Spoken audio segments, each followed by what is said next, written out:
Olá, bem-vindos ao nosso canal do YouTube. Hoje eu vou tentar falar um pouco sobre o mais amor. O que é mais amor? Mais amor, assim, um sinal de mais com a palavra amor depois. Este termo é um dos poucos que eu coloquei como novidade, porque eu sempre costumo usar palavras que já existam para descrever as coisas. Em vez de usar palavras como narcisismo, eu retomei a palavra vaidade, e eu dou sempre preferência para palavras que já são do domínio público. Mas na questão do amor, é um inferno. Muitas das emoções que acabam sendo definidas por uma mesma palavra, e isso é muito complicado. Não basta separar, como os antigos gregos fizeram, o amor em dois tipos só, um de natureza mais erótica e outro mais voltado para a amizade. Né? Nos gregos haviam dois deuses, um Eros e outro que chama Filia, mas isso é insuficiente. Na verdade, são sentimentos muito variados, além do amor sexual, que na verdade o sexo não é amor, é um outro fenômeno à parte do meu ponto de vista, e a questão da amizade, que é um fenômeno amoroso, mas é uma variável também específica do fenômeno amoroso. Então, chamar tudo de amor é um problema, e sempre foi. Inclusive tem vários matizes e várias diferenças envolvidas na palavra. Tem amor filial, tem amor em relação aos pais, a gente se apega, todo vínculo continuado dos seres humanos parece que acaba definindo apego. Tem amor à pátria, tem amor ao cachorro, tem amor a tudo. Né? Então é preciso que a gente seja um pouco mais objetivo e tente entender um pouco melhor a questão do vínculo amoroso, principalmente aquele mais particularmente relevante, que é o amor homem e mulher, não é? Ou entre duas pessoas do mesmo sexo, no caso daquelas pessoas que sejam,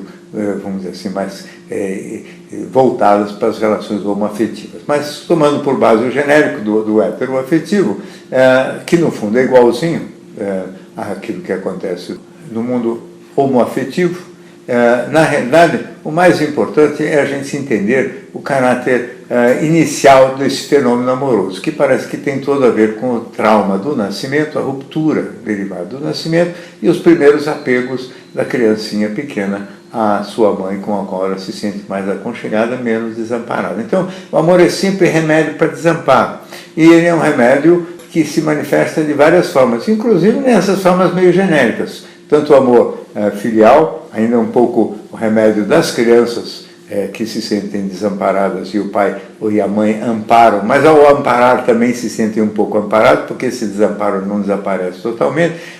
Os adultos também têm nos seus pais, parentes e outros seres queridos um certo aconchego, mas o mais importante é que nas relações afetivas, muitas das relações amorosas que as pessoas tanto se vangloriam e falam com maravilha, na verdade existem vários ingredientes ainda parecidos com aquele vínculo afetivo inicial, aquele amor da criancinha em relação à mãe, aquele vínculo muito, vamos dizer assim, indiferenciado, onde as pessoas se tornam extremamente dependentes, onde o caráter possessivo se manifesta com muita força e onde muitas dificuldades, inclusive, se manifestam com frequência nas relações chamadas de adultas. Às vezes, essas relações chamadas de adultas, elas são muito pouco adultas. Se a gente for olhar direito, até o vocabulário que se usa, né, chamar o outro de benzinho, de fofinho, etc., são um linguajar muito imaturo, muito infantil, muito típico da linguagem que se usa com criança pequenininha.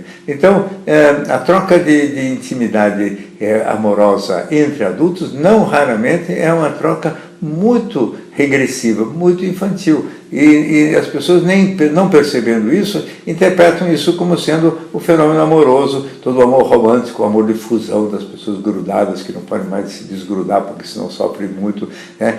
Então, todo esse caráter claramente imaturo se manifesta naquilo que se chama de amor romântico. Né? E esse amor, ele não resiste mais aos tempos modernos. Né? Ele, na prática, ele tem muitas variantes. Ele tem, em fantasia, ele se manifesta na adolescência. Na adolescência, o amor aparece desta maneira só em fantasia, porque na prática ele daria muito medo, porque ele é tão regressivo que vai fazer com que o adolescente, tentando virar independente, volte para trás, porque qualquer vínculo amoroso vai fazer ele tão apegado quanto ele está querendo se desapegar da família. Então vai se apegar à namorada de um jeito que ele quer desapegar-se da família. Todo o mecanismo de o indivíduo também se apaixonar por uma pessoa que não corresponde da mesma maneira, no fundo define um certo medo do vínculo amoroso, porque o vínculo amoroso ele é sempre muito regressivo, ele muito puxa para trás. Então o medo do amor ele é um medo justo, né? Porque ele puxa para trás. As pessoas ficam, vamos dizer assim, muito dependentes, muito fragilizadas no amor. Às vezes pessoas que são razoavelmente independentes enquanto estão sozinhas, quando se envolvem sentimentalmente, dão uma marcha ré muito grande.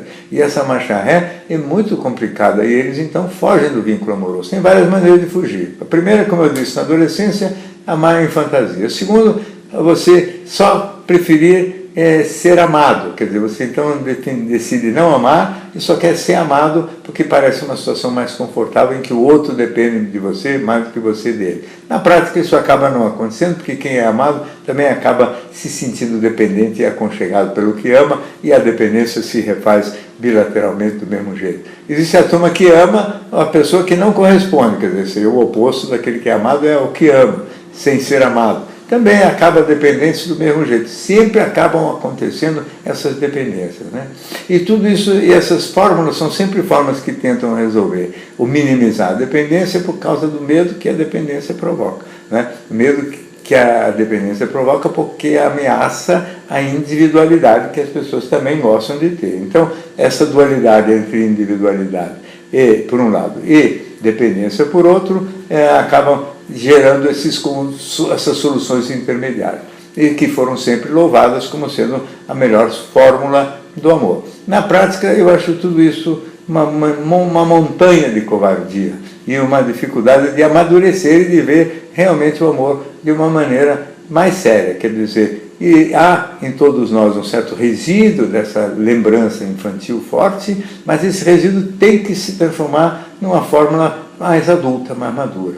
Então, a experiência mostra que justamente nas histórias de paixão, quando duas pessoas se mergulham, as duas, nessa louca aventura de se tornarem, vamos dizer assim, quase que tão absolutamente dependentes e tão próximos um do outro, né, a ponto de que o medo também surja com toda a intensidade, porque paixão é isso, é amor de grande intensidade, entre pessoas muito parecidas e com muito medo junto, né? Se as pessoas mergulharem nesse mar, provavelmente o que acaba acontecendo é que o medo vai cedendo e esse mergulho, que é um mergulho extremamente regressivo também, vamos dizer que é a extrema regressão, né? A forma mais dependente do vínculo, ele vai levando a gente a crescer, a amadurecer e a refazer esse percurso infantil que não é mal formulado e mal formatado pela maior parte das pessoas, de maneira que se transforma